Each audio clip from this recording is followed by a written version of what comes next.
स्वागत है आप सभी का इस दिव्य गाथा में, जहां महाकाल और उज्जैन की आभा आलोकित होती है।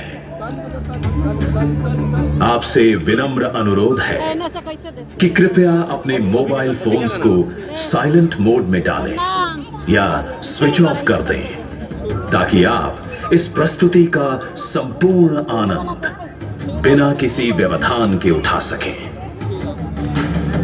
इस शो के प्रस्तुतकर्ता हैं उज्जैन स्मार्ट सिटी लिमिटेड। निष्पादक हैं मध्य प्रदेश पर्यटन। तो प्रस्तुत है महाकाल की शक्ति, उज्जैन की भक्ति।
ब्रह्मांड की सबसे प्राचीनतम कहानियों में से आज हम वो कहानी सुनाएंगे जिसका सृजन पूरे ब्रह्मांड के सृजन से पहले हुआ। तब न देव थे, न असुर, न जीव था, न जंतु, न जल था, न अग्नि, न वायु, न भूमि। समष्टि के शून्य में विराजती एक शक्ति, कालातीत और कालों के नियंता।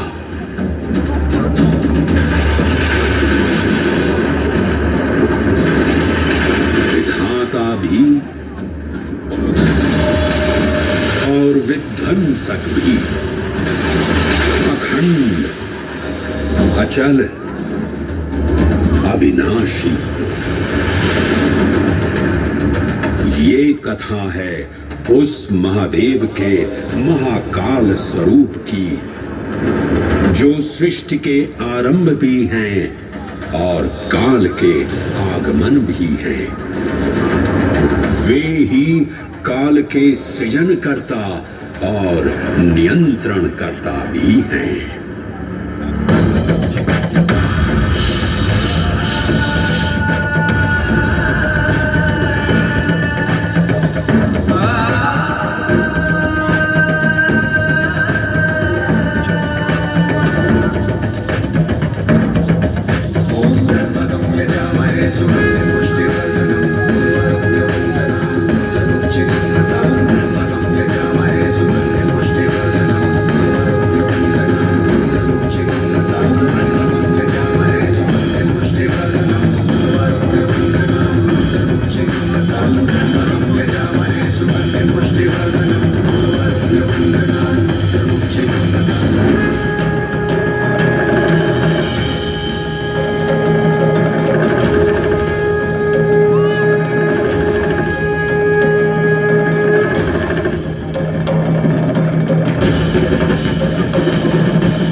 निर्विकार होते हुए भी अपनी माया से विराट विश्व का आकार धारण करने वाले महाकाल।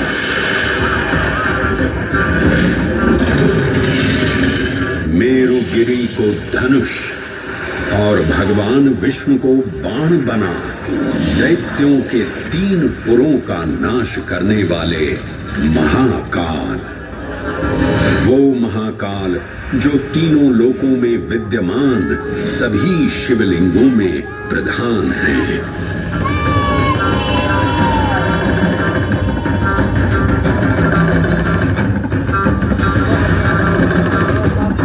वो महाकाल जिनके त्रिशूल की तीनों नोकों से काम, क्रोध और लोभ पर नियंत्रण होता है, जिनके मस्तिष्क पर चंद्र शीतलता का प्रतीक है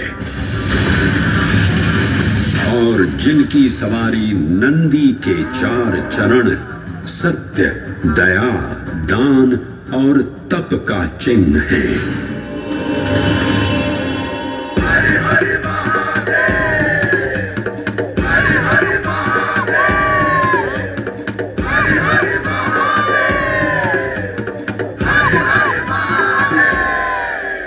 न पुण्यं न पापं न सौख्यं न दुःखं न मन्त्रो न तीर्थं न वेद न यज्ञ अहं भोजनं नैव भोज्यं न भोक्ता चिदानन्दरूपः शिवोऽहं शिवोऽहम्।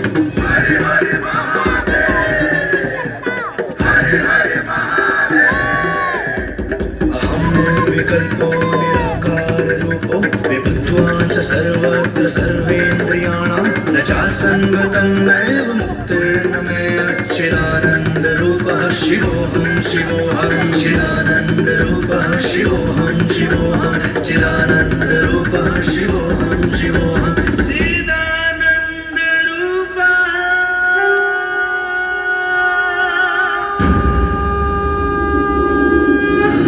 वराह पुराण में कहा गया है, नाभिदेशे महाकालस्तन्नाम्ना तत्र वै हरः, अर्थात नाभिदेश उज्जैन में स्थित भगवान महाकालेश्वर तीनों लोकों में पूजनीय हैं।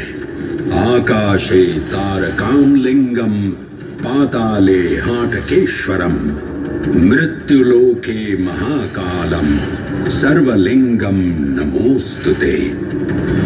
आकाश में तारक लिंग के रूप में, पाताल में हाटकेश्वर के रूप में और मृत्युलोक में महाकाल के रूप में स्थित भगवान शिव को प्रणाम। समस्त लिंग स्वरूपों में विद्यमान भगवान शिव को सादर नमस्कार। नाभिदेश उज्जैन का अटूट बंधन है महाकाल के साथ, जो महाकाल स्तोत्र में उल्लिखित है। उज्जयिन्यां महाकालम महाकालेश्वरम हरम महाकालम महायोगिनम नमामि पार्वती पतिम। तो चलिए मैं आपको कथा सुनाता हूँ इसी महान उज्जैन नगर की। उज्जैन, जिसे संस्कृत साहित्य में अवंतिका, विशाला, कुशस्थली, पद्मावती, कनकश्रृंगा, स्वर्णश्रृंगा, प्रतिकल्पा, कुमुदवती और अमरावती के नाम से पुकारा गया। उज्जैन, जो मनुष्य को मोक्ष प्रदान करने वाली 7 नगरियों में से एक है। उज्जैन, जहां 84 महादेव का आशीर्वाद प्राप्त है। उज्जैन, जिस पर सदा ही कृपा रहती है महाकाल की। यहाँ सतत क्षिप्रा नदी की निर्मल धारा बहती है। डमरू के नाद से जीवन को ऊर्जा मिलती है। घंटियों की झंकार मन को आनंदित करती है। और यहाँ का आकाश शिव आशीष स्वरूप है। श्मशान ऊषर क्षेत्र पीठम तु मनमेव च पंचकैत्र न लभ्यते महाकाल पुरद्दते। जहां पर श्मशान, ऊषर यानी अनुपजाऊ भूमि, क्षेत्र अर्थात पवित्र भूमि, पीठ यानी शक्ति स्थान और मन अर्थात आध्यात्मिक शांति का स्थल, पांचों एक ही स्थान पर उपलब्ध हैं। ये संयोग महाकाल की नगरी उज्जैन की महिमा को और गरिमामय बना देता है।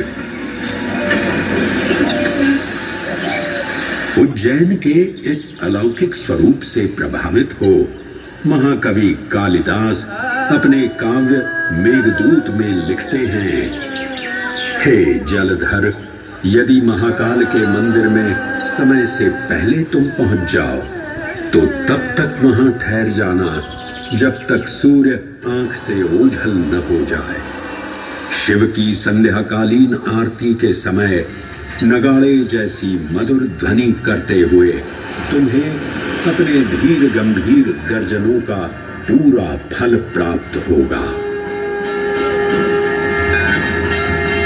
ये संध्या आरती जिसे कालिदास ने सराहा है अत्यंत महत्वपूर्ण है, क्योंकि ये वो प्रहर है जब सभी देवी देवता गंधर्व यहां उपस्थित होते हैं।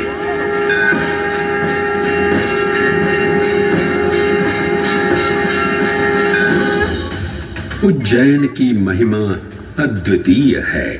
सतयुग, त्रेता युग, द्वापर युग और कलयुग, हर युग में इसका अप्रतिम महत्व रहा है।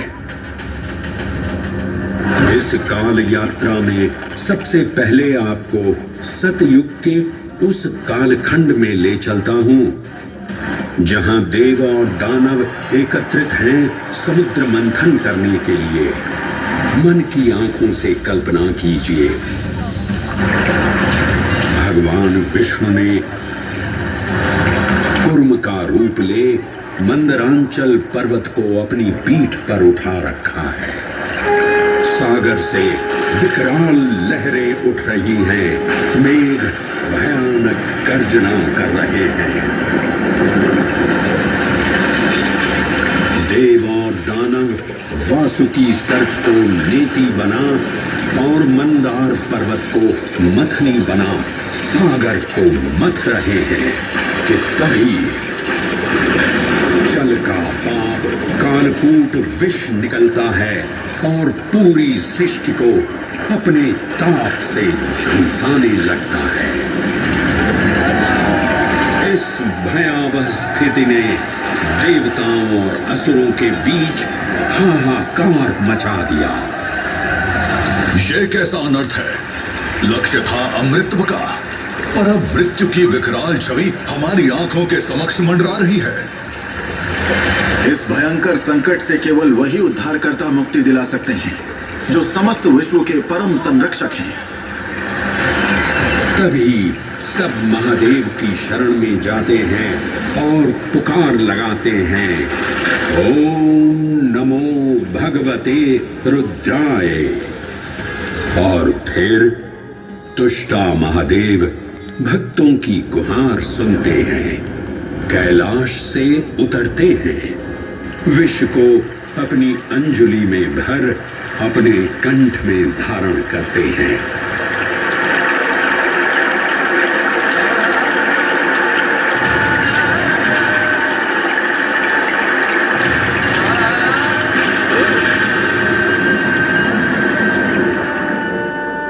अंततो गत्वा सागर मंथन से अमृत कलश प्रकट होता है।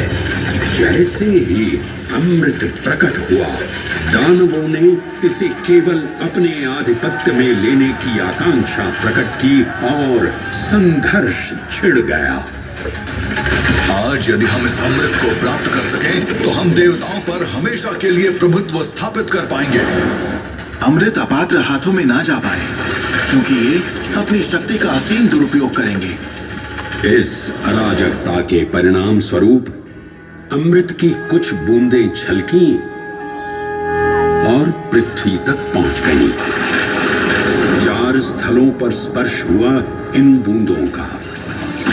हरिद्वार, प्रयागराज, नासिक और उज्जैन। अमृत की इन्हीं बूंदों के कारण उज्जैन में हर 12 वर्ष पर कुंभ सिंहस्थ मेले का आयोजन होता है। भगवान शिव की लीला देखिए, लोक कल्याण के लिए स्वयं विषपान किया और अपनी नगरी पर अमृत वर्षा करवाई। अमृत की पावन बूंदों से अभिसिंचित ये दिव्य उज्जैन भूमि रामायण के पृष्ठों में भी सम्मिलित हुई। सतयुग के बाद त्रेता युग में माता सीता की खोज में वानर सेना का यहाँ आगमन हुआ।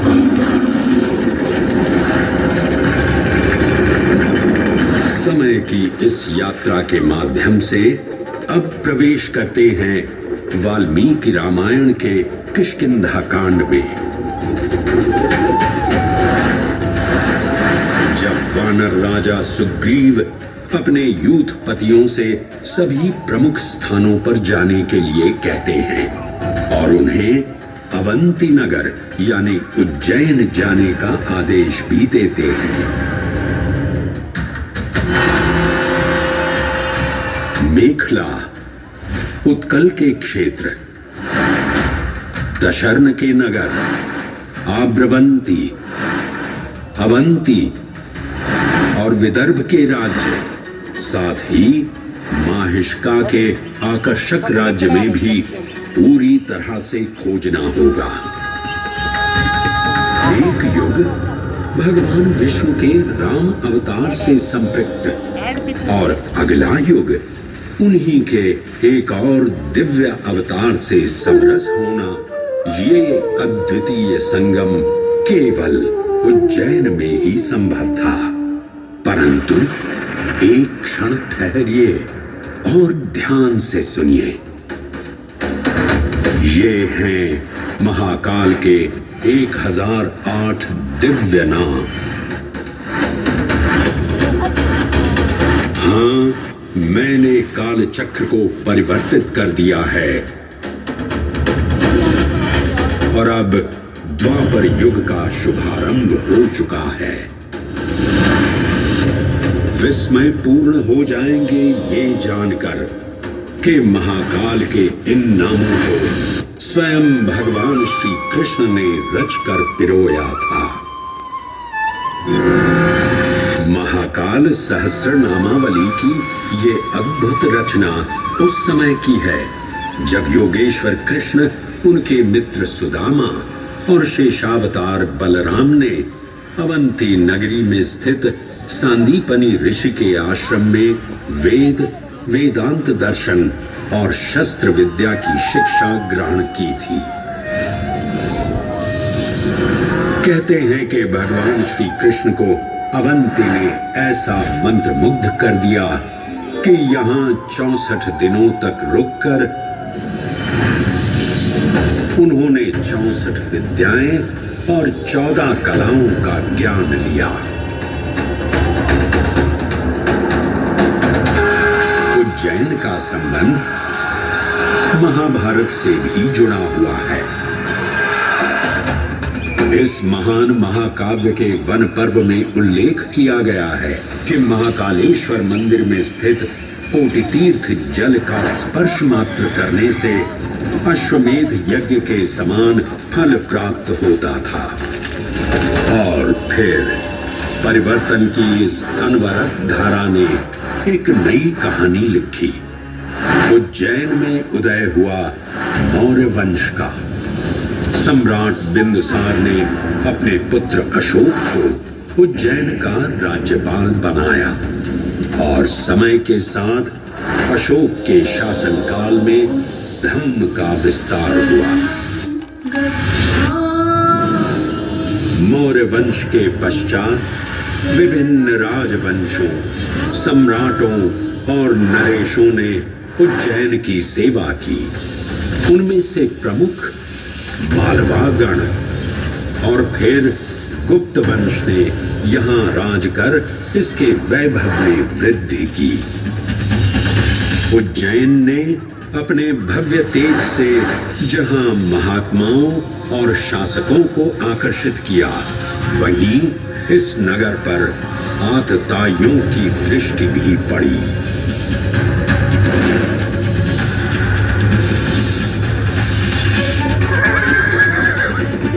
शक मध्य एशिया की खानाबदोश जनजाति थी, जिन्होंने उत्तर पश्चिमी और मध्य भारत के कुछ हिस्सों पर आक्रमण कर अपना शासन स्थापित किया।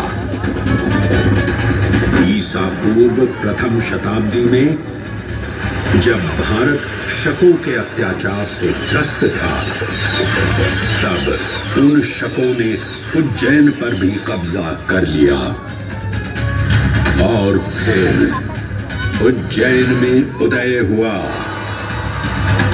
एक तेजस्वी योद्धा, महाराज विक्रमादित्य का। एक तरफ शकों का बल तो दूसरी तरफ विक्रमादित्य का अद्वितीय पराक्रम। विक्रमादित्य की तलवार महादेव के तीसरे नेत्र सी चमकी। प्रचंड युद्ध हुआ। महाकाल की कृपा से शूरवीरों ने शकों को परास्त किया और उज्जैन में गणतांत्रिक शासन स्थापित किया।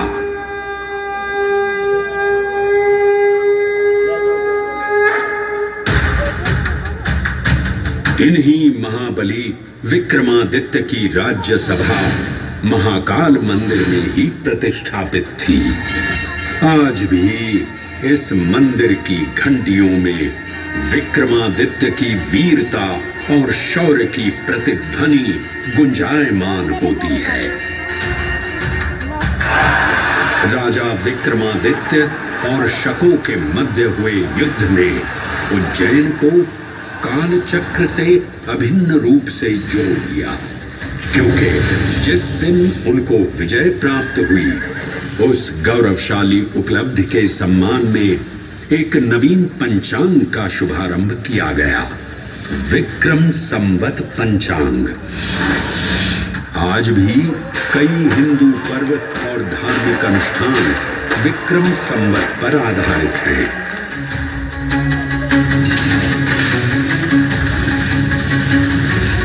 पृथ्वी की भौगोलिक कर्क रेखा इस पावन उज्जैन भूमि से होकर गुजरती है।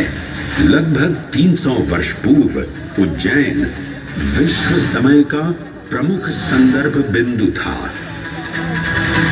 यही कारण है कि उज्जैन की वेदशाला में वराहमिहिर, आदित्य दास, ब्रह्मगुप्त, आर्यभट्ट और भास्कराचार्य जैसे महान विद्वान अनुसंधान और अध्ययन में तल्लीन रहते थे। खगोल शास्त्र का केंद्र, महाकालेश्वर का आवास, जगत गुरु कृष्ण की नगरी, विक्रमादित्य का राज। जयति जय उज्जैनी, वैभवशालिनी नगरी उज्जैन।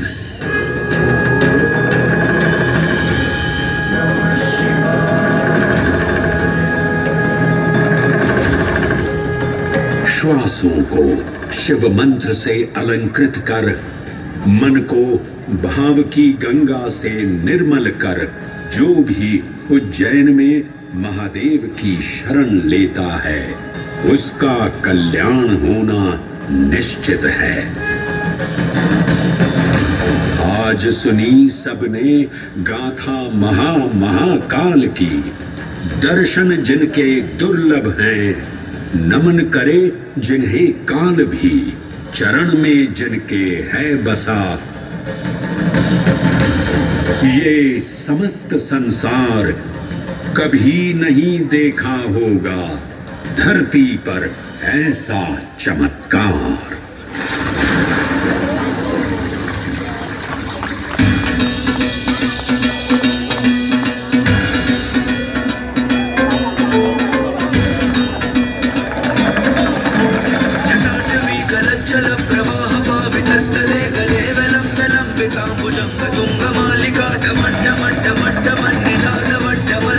चकार चन्द्रताण्डवं तनोतु न शिव शिव